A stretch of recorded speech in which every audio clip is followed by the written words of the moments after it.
വന്ന് പറഞ്ഞു റസൂലേ മഴയില്ല. നബി ദുആ ചെയ്തു. പലതുമുണ്ട്, പല വിഷയങ്ങളുമുണ്ട്. നബി ജീവിച്ചിരിപ്പുണ്ടെങ്കിൽ നബിയോട് തന്നെയാണ് പറയേണ്ടത്, സംശയമൊന്നുമില്ല. എന്നാൽ നബിയുടെ വഫാത്തിന് ശേഷം സഹാബിമാരാരെങ്കിലും നബിയോട് അങ്ങനെ തേടിയോ? ഒരിക്കലുമില്ല. നബി വഫാത്തായതോടുകൂടി മഴയില്ലാത്ത പ്രശ്നം വന്നു, അന്ന് തേടിയോ? തേടിയില്ല. അസുഖം വന്നു, റസൂലെ ശിഫയാക്കണേ പറഞ്ഞോ? പറഞ്ഞില്ല. കടം കൊണ്ട് കുടുങ്ങി, റസൂലെ സഹായിക്കണേ പറഞ്ഞോ? പറഞ്ഞില്ല.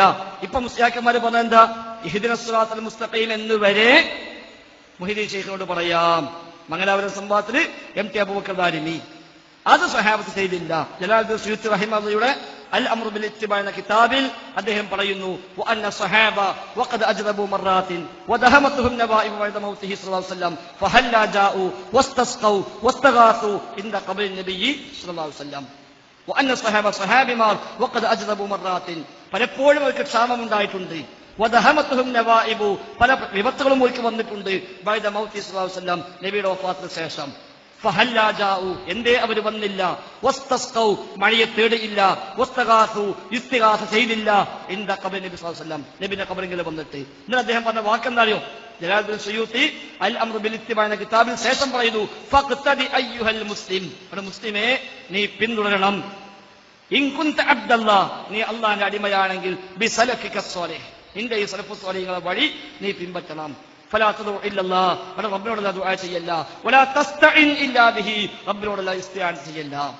അപ്പൊ അതാണ് സ്വഹാബത്തിന്റെ മറുപടി ക്രമം. റസൂൽ ജീവിച്ചിരിപ്പുണ്ടോ? നമുക്ക് പോയി പറയാം.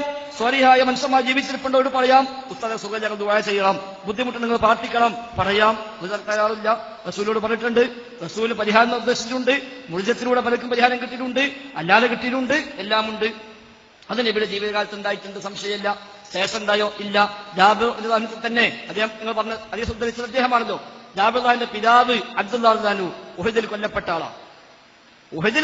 ആളാണ്. ഉഹദിലേക്ക് പോകുമ്പോൾ തലേന്ന് രാത്രി വാപ്പ മോനോട് പറഞ്ഞ കാര്യം നാം മുസ്ലിം ഉദ്ധരിച്ചിട്ടുണ്ട്. വാപ്പ പറയാം, മോനെ നാളെ യുദ്ധത്തിലേക്ക് പോയാൽ ഒന്നാമത്തെ ദിവസം തന്നെ ഞാൻ കൊല്ലപ്പെടുമെന്ന എന്റെ പ്രതീക്ഷ. അതുകൊണ്ട് ഞാൻ നാളെ കൊല്ലപ്പെടുകയാണെങ്കിൽ എനിക്ക് ഇത്ര കടങ്ങളുണ്ട്, ആ കടം നീ ഏറ്റെടുക്കണം. എനിക്ക് 6 പെൺമക്കളുണ്ട്, അവരെ നോക്കാൻ നീയല്ലാതെ മറ്റാരുമില്ല.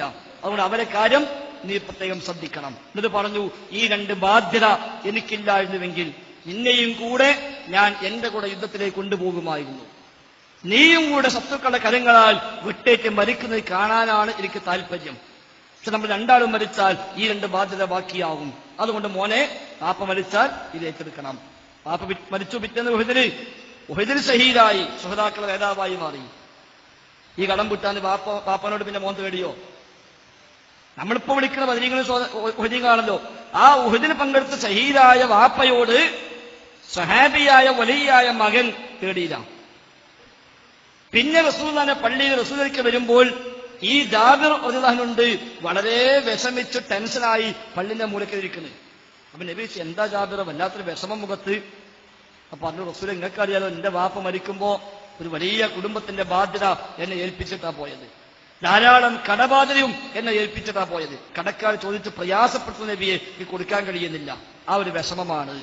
റസൂൽ എന്താ പറഞ്ഞത്? എടാ, എന്റെ വാപ്പ ഒരു ഷഹീദല്ലേ, ഉഹദ് പങ്കെടുത്ത ആളല്ലേ, ആ പേരൊന്ന് പറഞ്ഞാൽ തന്നെ കടം വീടൂലേ എന്നല്ല പറഞ്ഞത്. നമ്മളെ മാലി പറഞ്ഞ അങ്ങനെ അസ്മാഉരത്താൽ കടം വീടുമെന്നോ പറഞ്ഞ ഓരോ പേരാണ് ചൊല്ലിയ കടം വീടുന്നു. ഓരോ മോനാണ് കടം കൊണ്ട് വാപ്പ ഏൽപ്പിച്ച കടം. ഈ വാപ്പാന്റെ കടം വിട്ടാൻ വയ്യാതെ മോനടങ്ങാകാം. അപ്പൊ നബി പറഞ്ഞ വിഷമിക്കുള്ള വഴി ഉണ്ടാക്കാം. നബി എന്ത് പറഞ്ഞു? ജാബിറിന് ഒരു ഈത്തപ്പന തോട്ടമുണ്ട്. നബി അദ്ദേഹത്തെയും കൂട്ടി ആ തോട്ടത്തിൽ കട പോയി. ആ തോട്ടത്തിൽ ബർക്കത്തുണ്ടാകാൻ വേണ്ടി നബി ദുആ ചെയ്തു. ആ കൊല്ലം ധാരാളം വിളവുണ്ടായി. അങ്ങനെ അത് വിറ്റിട്ട് എല്ലാവരുടെ കടവും വീട്ടി, എല്ലാ പ്രശ്നവും തീർന്നു. നബിയോടാണ് പറഞ്ഞത്. അള്ളാഹുവോട് പ്രാർത്ഥിച്ചിട്ടുണ്ട്, ധാരാളം പ്രാർത്ഥിച്ചിട്ടുണ്ട്. നബിയോടും പറഞ്ഞു. നബി പോയിട്ടും തരൂ, റബ്ബിനോട് ദുആ ചെയ്തു. ആ ദുആ അല്ലാഹു സ്വീകരിച്ചു. അദ്ദേഹത്തിന് ആശ്വാസം കിട്ടി. ഒരു മയ്യിത്ത് മുമ്പിൽ വന്നാൽ നബി പറയുമായിരുന്നു, ആർക്ക് ഇയാൾ കടം തരാനുണ്ടോ? ഉണ്ടെങ്കിൽ എന്നെ സമീപിച്ചോ, ഞാൻ കൊടുത്തോളാം. നബി ഏൽക്കുമായിരുന്നു. നബി വഫാത്തായതിനു ശേഷം സിദ്ദീഖ് റളിയല്ലാഹു അൻഹു ഖലീഫാകുമ്പോൾ മയ്യിത്ത് വന്നാൽ എന്താ പറയാ? ഇതിന് കടമുണ്ടെങ്കിൽ നബിയോട് പോയി ചോദിച്ചാൽ മതി എന്ന് പറഞ്ഞിനോ? ഇല്ല, ബൈത്തുൽ മാൽ കൊടുക്കും. ഉമർ ഖത്താബിന്റെ കാലത്ത് മയ്യിത്ത് വന്നാൽ പറയോ? റസൂൽ അന്ന് ഏൽക്കുമായിരുന്നു. അവിടെ റസൂലിനോട് പോയി പറഞ്ഞോളി, റസൂൽ ഏറ്റോളും എന്ന് പറയാറില്ല. നേരെ മറിച്ച് ബൈത്തുൽ മാൽ അയാൾക്ക് ഫണ്ട് പാസ്സാക്കും, കടം വീട്ടും. അതായത് രീതി. അപ്പൊ അത് മുഴുജത്ത് കൊണ്ട് സഹായിക്കുന്ന അവരുടെ കാലഘട്ടത്തിൽ ഓരോ പോയി കാണാം, സമീപിക്കാം, പറയാം, ഓരോ കൊണ്ട് ദുആ ചെയ്യിക്കാം. അവരുടെ മുഴുജത്തിലൂടെ റബ്ബ് നമ്മുടെ പ്രശ്നം തീർക്കുകയാണെങ്കിൽ തീർക്കുകയും ചെയ്യാം. എന്നാൽ വഫാത്തിന് ശേഷം അങ്ങനെ സംഭവം സ്വഹാബത്ത് ഉദ്ധരിക്കപ്പെട്ടിട്ടില്ല, താബിഈങ്ങൾ ചെയ്തിട്ടില്ല, അഹ്ലുസുന്നക്ക് പരിചയവും ഇല്ല.